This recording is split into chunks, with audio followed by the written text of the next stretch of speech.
Assalamu alaikum. We're going to get things back up and running here in a couple of minutes.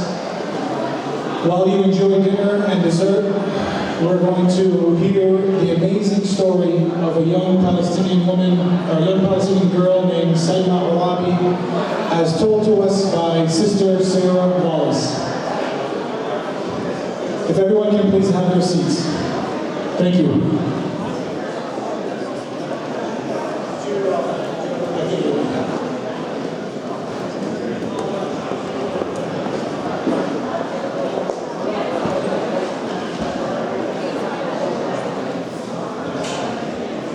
Assalamu alaikum wa rahmatullah.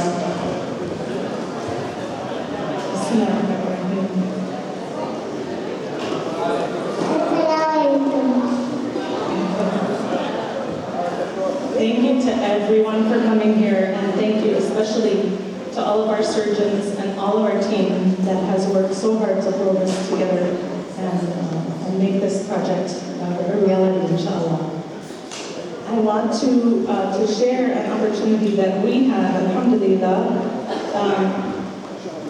to host a young girl, Salma Orabi, in our home a number of years ago in 2010. She was a PCRF patient.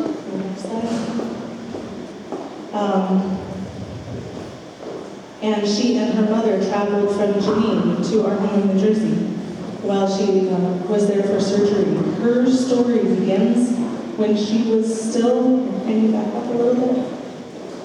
Okay, her story begins actually when she was still in her mother's womb.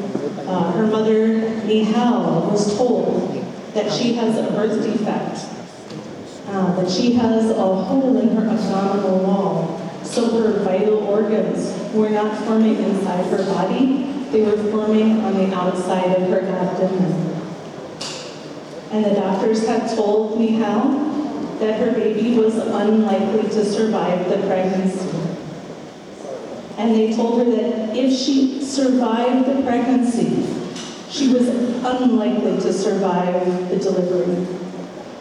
And when Nihal was in labor with her daughter, her husband, Dr. Bassem, was making arrangements for the baby's funeral. Can you imagine this?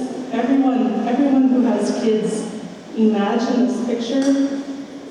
Nihal is in labor, and while she's in labor, her husband is preparing for the baby's funeral.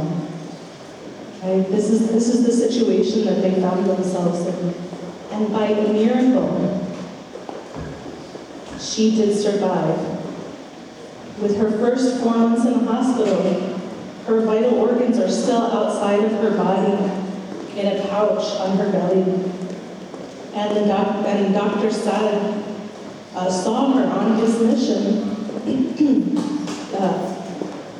to Palestine. He's another of the PCRF surgeons. He said, this is going to be an extremely risky surgery to try to save her life. He said it's highly likely that once, because she has so many organs outside of her body, there won't be enough room back inside her chest for her to breathe, right?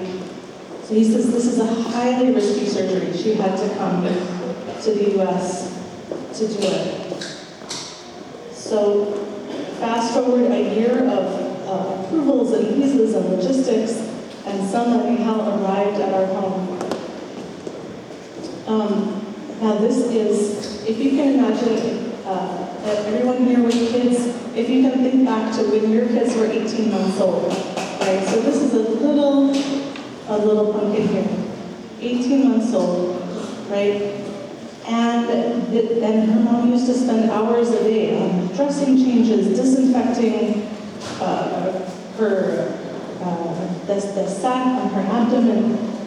She's crying. She's, this is so really traumatic for the baby. And imagine you have a little energetic toddler that's running around the house, and every time she bumps into something, every time she trips, every fall for a happy toddler, you're thinking this could be the end for her, right? Any scrape or bump could be an infection.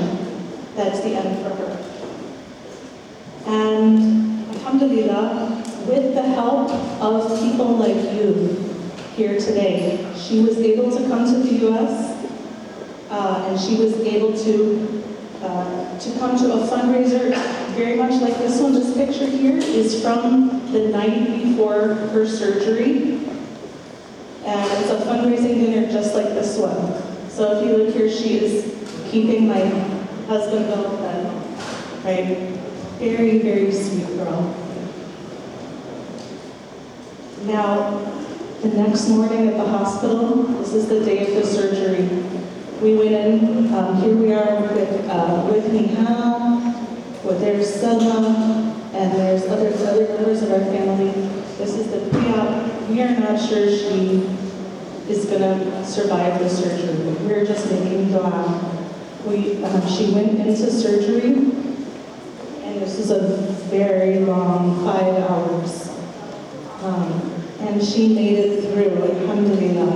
And here's mom. We can only imagine what she's going through, right? And here she is, just a few weeks later. This is actually 3 weeks, full of energy again, back running around, MashaAllah.